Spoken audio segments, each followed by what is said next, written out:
I've composed another list again. Now, most of these are subject matter I'm going to cover today. Some of these are, like at the bottom, the email addresses I was trying to use, but they were already used. Or for some reason or another, I couldn't use them. But anyway, let me get started here. I'm going to tell about my bank. The only reason I'm identifying it as Chase Bank is that I just get the impression it's probably not going to be my bank much longer. They've put me in the position where I don't have any choice but to just to abandon that account. And because I talked to Chase, they said, well, it's Amazon's action. I talked to Amazon, they said, no, it's your bank. So after a week of this, I got sick and tired of it, and I think I'll probably just, if I don't get anything in the next day or two, I'll probably talk to them again. If I can't get anywhere, I'll just let them have the $250 that's in my account, and the stuff Amazon is charging them, that's Chase's problem. If they send the police over here, I said, look, not fraud on my part, it's fraud on somebody's part, either Amazon or Chase or somebody. But hey, don't blame me because I had no choice. Let me get to Iran. Now, if you've been living under a rock hang on. If you've been living under a rock for the past week or so, well, the conditions in Iran, man, they're having riots and stuff. People are just unhappy with everything going on in Iran. Of course, Trump has said that he'll send in, whether it's Trump about 99% of the time when Trump says something, he's talking out of his ass. Trump is talking out of his ass about 99% of the time, so that's the reason I don't take his comments too seriously. Like the guy on most stuff, but you can't always take what he's saying at face value. But Iran, who knows? Now, I'm just saying, the people of Iran, hey, hang in there. I don't know what else to tell you. This in Greenland. Now, I kind of think what we're going to do with Greenland. Now, I don't think we want Greenland as a 51st state. I don't think the people of Greenland want that either. But I'm thinking a lot of people in Greenland say, hey, look, we don't want to become American citizens, but if you wanted to, extract, do it. If you want to come in and extract in an environmentally safe manner, mine, drill for oil, whatever. If it's done environmentally friendly, hey, yeah, we're all for it. We can use investment in our country. We don't want to become a 51st state, but we're all for it. We're all for American involvement extracting resources and stuff. I'm thinking the people of Greenland would probably go for that. Now, as far as a countermeasure to Russian and Chinese, we've already got military bases there. Yeah, we can send a few more ships and warplanes and stuff to Greenland, kind of act as a counterbalance to what the Ruskies and Chinese are doing in that part of the world. But if you remember, Denmark is kind of, I don't think Greenland really belongs to Denmark, but they have, I think a lot of the people in Greenland are of Danish citizenship or something like that. I don't know quite how it works, but, Russia is a neighbor of Denmark, and they kind of have to stay at least a little bit friendly with their neighbors. You don't want your next door neighbor to be a total enemy, total hostile. So they, the people of Denmark kind of have no choice about it. Actually, that's the way I see it. See somewhere there. Let me get to my bank I've covered. David Freiberger, his latest video, well, not his latest, but one of his videos, he has this Ford Galaxy, 60-something Ford Galaxy driving back, and why he didn't buy a new battery right off, I don't know. And this engine has, it's a worn-out engine at about 10 pounds of oil pressure.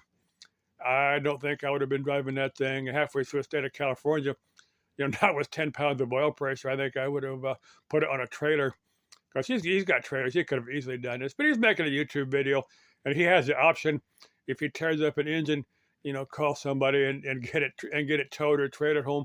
He has that option. I don't, so I'm not going to be driving a vehicle with a worn out engine, risking tearing it up. Because you can take an old engine that's still running, go through it and rebuild it, where the crank is still good. But if you start, spinning rod bearings, you tore up the crankshaft on. You can take a crankshaft. Bunches out there, probably not mechanics. But if you take an engine that's still running, you can probably rebuild it with a minimum effort. But if you start tearing stuff up inside, or if you throw a rod through the side of the block, you've ruined everything. Where if it's still running, you can probably rebuild it. I think you follow what I'm saying here, even if you're not mechanics. But anyway, for David Freiberger, I was talking about going down the Grapevine. That's at it's I-5 north of LA. That's where all those mountains. I went through there once. I talked about going through Ojai. Well, let me talk about Ojai very briefly here. Now, I was there back early 1980s. Um, I just saw this road, this Highway 33, that on the map I had, I didn't look at the map where there's this green. This was like in 82, 83, something like that. I mean, nobody had Google Maps wasn't a thing back then. Yeah, I had a paper map, but anyway, I just saw this Highway 33 that kind of went the general direction that I was going. So I said, well, I'm just going to get off Interstate 10 and take this Highway 33. I didn't realize this is it's some of the prettiest, but some of the wildest road. Now, this road winds around. There's signs on the side of Highway 33 that says, how do I phrase this? The state of California is not responsible for you if anything happens to you. So, but you kind of get the idea. It goes up to Ojai, through the mountains of Northern California. I don't know why I'm driving off it. But anyway, David Freiberger was talking about coming down through the Grapevine, where he would be with the big semis and all that in an open convertible. Now, for some reason, that brought up some memories. Oh, this is back when I was an adult, but, this was in the early 70s. I had my father's four-wheel drive Suburban. It had a four-speed standard transmission on there. That's why I learned how to drive, is on a four-speed standard transmission. I can drive three-speed columns, 3, 4, 5-speed, floor shifts. I can drive those. I could hop in one. It might take me a day or two to get back in the swing of things because it's been a while. But anyway, it's coming back down I-17, just north of the valley here. Back then, I think the speed limit was like 75, coming down through that part of Interstate 17. But that winds around through the, the very southern end of the Bradshaw Mountains, and it drops down pretty good. Anyway, I was just kicked this thing in neutral and let it coast. I said, this was a lifted four-wheel drive Suburban by about, the doors are probably about 4 feet off the ground, and I was doing about 75, 80 miles an hour coming down. My father was in the seat beside of me. I was driving, and he wasn't worried. He was confident in my driving, even though I was a guy about 18 years old. But anyway, this was like 1975. But anyway, I drove maybe 75, 80 miles an hour, taking these turns, enjoying myself. I thought I'd look at these guardrails. These guardrails are probably about 2 feet off the road. And I thought to myself, even at 18, I said, if I miss one of these curves, these guardrails aren't going to stop this thing. It just got to roll right over. So this is probably about the time to start hitting the brakes and slow down a little bit. That's what I did. Even back then, I was still a fairly responsible driver. I don't know why David Freiberger's tooling down the Grapevine that reminded me of that. But I'm thinking that Galaxy is probably, the guardrails will probably stop that Galaxy, even if it's doing 90. But those little guardrails, weren't going to stop that four-wheel drive Suburban if I were stupid enough to let it. If I was stupid enough to miss one of those corners, that's a fun time. Let's see, what's this? Oh, Klein Melody.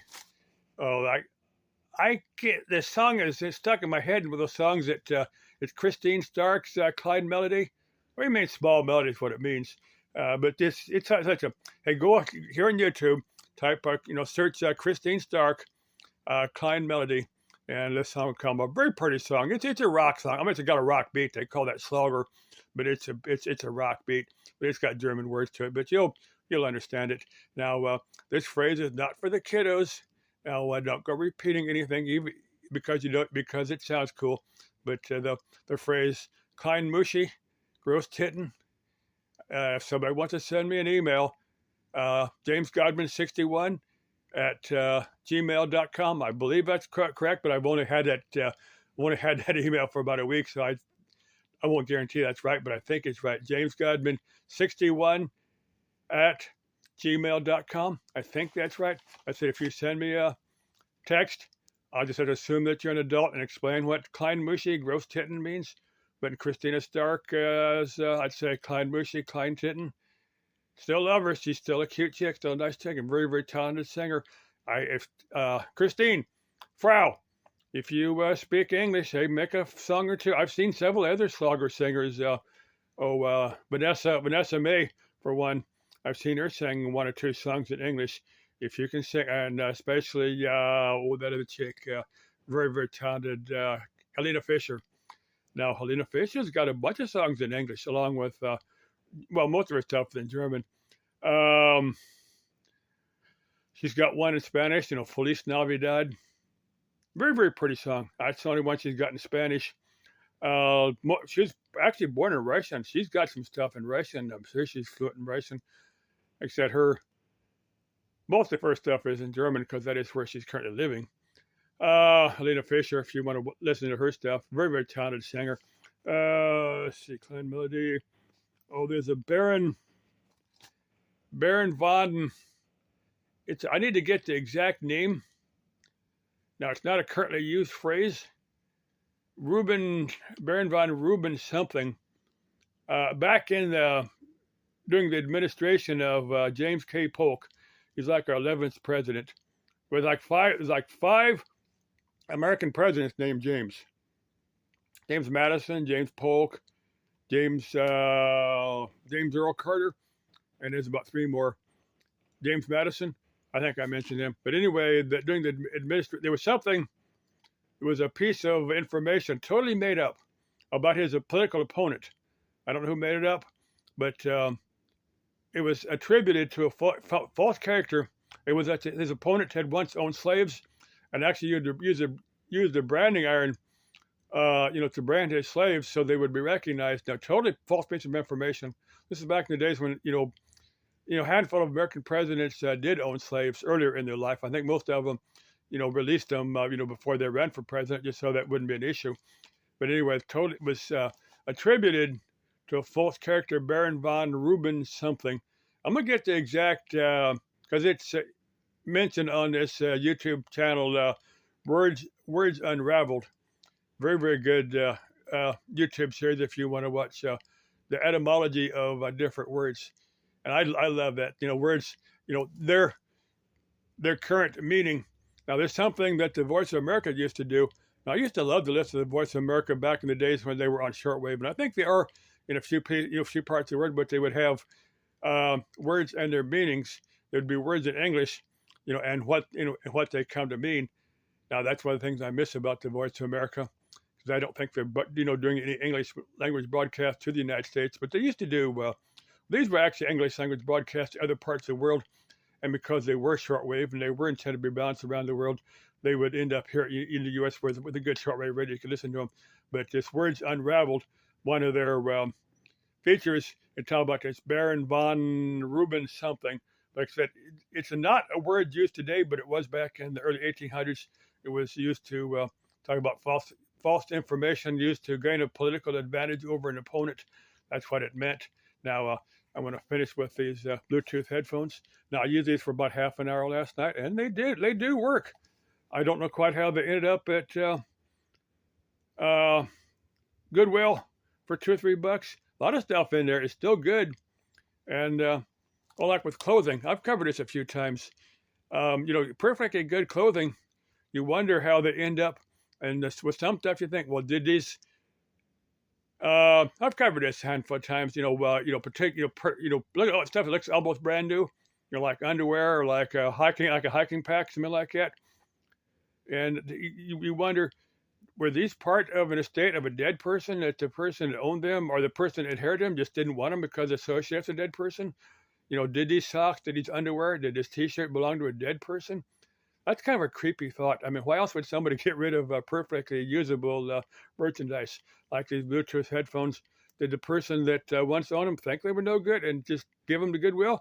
Or they just didn't want them? Or did they belong to a dead person and didn't want the association with the memory of the dead person? I don't know. I'm wearing underwear that I got at Goodwill. And, look like almost brand new underwear.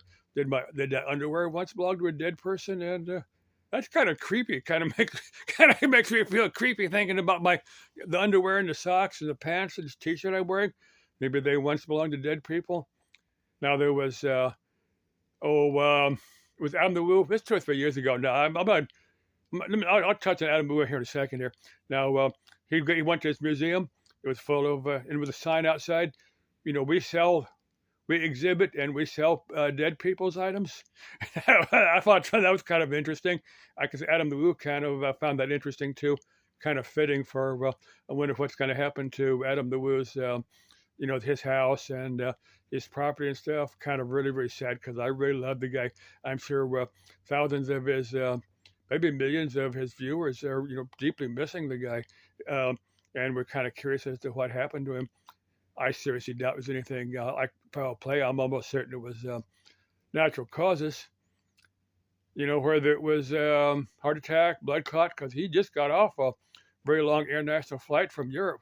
So it could have been a blood clot. It could have been carbon monoxide poisoning. Maybe he had a furnace that was burning funny because they said he had the windows open. So I don't know.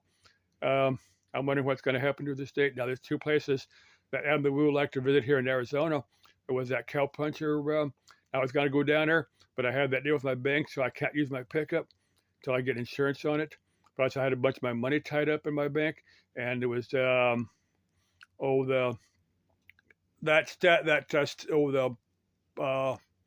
call it statue down there in the town of Buckeye. Hobo Joe will get down there and do this as a tribute for Adam the Woo.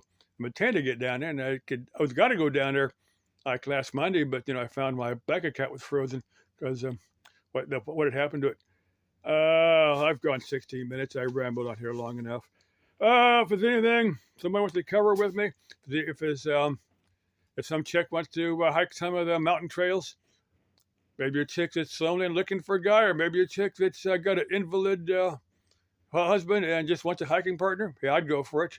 I mean, nothing extracurricular, nothing romantic, whether they just got an invalid husband, but it would be just a totally platonic hiking partner. That's all I would go for in such a situation like that. Or maybe some chick wants a tantra partner. Now, if you don't know what tantra, search here on YouTube, tantra yoga, and but anything like that, yeah, we would sit down and talk for a little bit before I'd go for that. Okay, this is 17 minutes. This is one of my longer videos, except those random driving videos. That's the only ones that are longer than this. He said, let's keep life interesting. Das Leben ist ein Abenteuer and c'est la vie. And for the kiddos, hey, don't go repeating Klein Mushy Gross Titten, because there's probably going to be a person or two out there that's going to know what you're saying and not be